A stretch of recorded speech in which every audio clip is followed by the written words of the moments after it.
Find out how 180,000 soldiers failed to defeat an angel in this biblical story. The Bible reveals God's interventions in the affairs of his people. The story of Hezekiah and his countless enemies is one of the greatest examples of this. Hezekiah, a righteous and God-fearing king, succeeded his father Ahaz on the throne of Judah.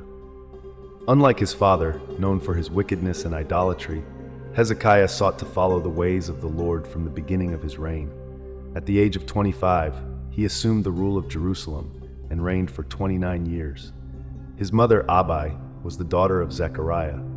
Hezekiah followed in the footsteps of his ancestor David, doing what was right in the eyes of the Lord. His loyalty and obedience set him apart from the other kings of Judah, making him an example of leadership based on divine commandments. Hezekiah, upon assuming the throne of Judah, undertook a true spiritual revolution in the kingdom. He not only sought to eliminate pagan altars and places of idolatry, but also waged a tireless campaign to purify the worship of God.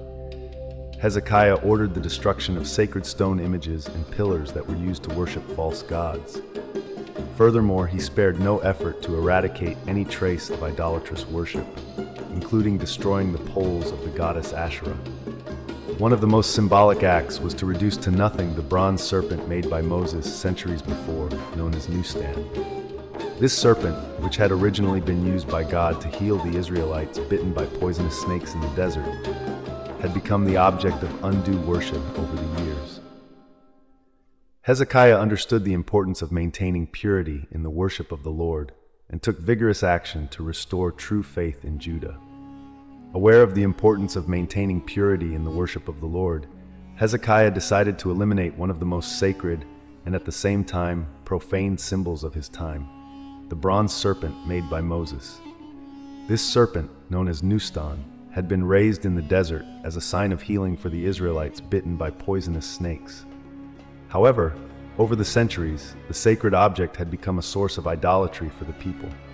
Hezekiah understood that the worship of the bronze serpent was diverting attention from the true God and undermining the faith of the people. Thus, in a courageous and radical act, he ordered the complete destruction of the bronze serpent. This symbolic gesture not only demonstrated his determination to purify worship in Judah, but also reaffirmed his trust in the Lord as the only God worthy of worship. Hezekiah, after consolidating his reign and establishing true worship in Judah, faced challenges that tested his faith and leadership. In a period of prosperity and relative peace, Hezekiah dedicated himself to strengthening Jerusalem's defenses and promoting administrative and social reforms in the kingdom. His wisdom and justice were recognized by both his people and neighboring nations. However, the tranquility was interrupted when Sennacherib, king of Syria, launched an invasion against Judah. Even in the face of a powerful and threatening army, Hezekiah remained firm in his trust in the Lord. He led his people with courage and determination, inspiring them to resist the enemy. The divine presence was evident in Hezekiah's courage and strategy during the confrontations against the Assyrians. His unwavering faith and exemplary leadership were instrumental in keeping the hope of the people of Judah alive during this critical time. After years of relative peace and prosperity in Judah, King Hezekiah found himself facing an imminent challenge: the invasion of the powerful army led by Sennacherib, king of Syria. The threat posed by the Assyrians was real and imminent, putting the security of the kingdom of Judah at risk. Sennacherib demanded exorbitant tributes from Hezekiah, threatening to invade and destroy Jerusalem if they were not paid. Faced with the imminent invasion and the enemy's military superiority, Hezekiah found himself at a crossroads: give in to the demands of the Assyrians or trust in divine protection to face the threat. The pressure was intense, and the consequences of his decision would be crucial for the future of his people. Hezekiah found himself in a delicate situation. Knowing the military superiority and brutality of the Assyrians, the king of Judah decided to pay an exorbitant tribute to avoid the destruction of Jerusalem. Hezekiah emptied the treasuries of the temple of the Lord and the royal palace to gather the amount demanded by Sennacherib. Even with the pain of having to strip the sacred site, Hezekiah prioritized the safety of his people and the preservation of the holy city. However, This decision was not without criticism and questioning from some subjects and religious leaders who feared for Judah's sovereignty in the face of submission to foreign invaders. Hezekiah's attitude revealed his complexity as a leader, having to balance trust in divine protection with the political and military realities of the moment. After the conquest of the fortified cities of Judah, except Jerusalem, Sennacherib sends a defiant message to Hezekiah. The Assyrian king, confident in his military superiority, demands the surrender of the holy city and mocks the divine protection proclaimed by Hezekiah. He threatens a relentless siege and promises total destruction if he is not obeyed. Tensions rise in Jerusalem as the Assyrian army prepares to attack, testing Hezekiah's faith and leadership in the face of the imminent challenge.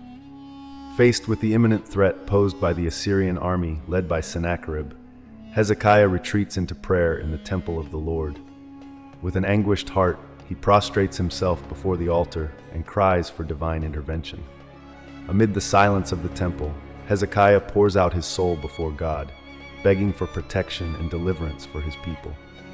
His words reverberate through the sacred walls, echoing the unshakable trust he places in the Lord. In an act of total surrender, Hezekiah recognizes his dependence on the Almighty and seeks strength in communion with the Creator. His fervent prayer is a testimony to the unshakable faith that sustains him in the face of the adversities and uncertainties of the impending battle. After a night of tension and prayer, Hezekiah and his people witnessed an extraordinary miracle. In the dead of night, an angel of the Lord descended upon the Assyrian camp and, in an act of divine justice, wounded 185,000 enemy soldiers. The sound of death echoed across the fields as the Assyrians lay lifeless, defeated by God's supernatural intervention. At dawn, the survivors of the enemy army found a scene of devastation and despair, witnessing the power and protection of the God of Israel over his chosen people. Hezekiah and Judah celebrated the divine victory with gratitude and praise, recognizing that their trust in the Lord had been rewarded with deliverance and justice. After the humiliating defeat by the powerful Assyrian army, Sennacherib returns to Nineveh, his capital, with wounded pride and a thirst for revenge. However, the fate that awaited him was terrible. While worshiping in his pagan temple, Sennacherib is murdered by his own sons, Adramelech and Sharezer, who strike him with a deadly sword. The treacherous act of Sennacherib's heirs triggers a troubled succession for power. His son Esarhaddon takes the throne in his place, but the shadow of the former king's death hangs over the young monarch's reign, marking the end of a tumultuous era in Assyria. If you like this story, subscribe to the channel and leave a like. The story of King Hezekiah and divine intervention against Judah's enemies reminds us of the Lord's power and faithfulness. See you in the next story.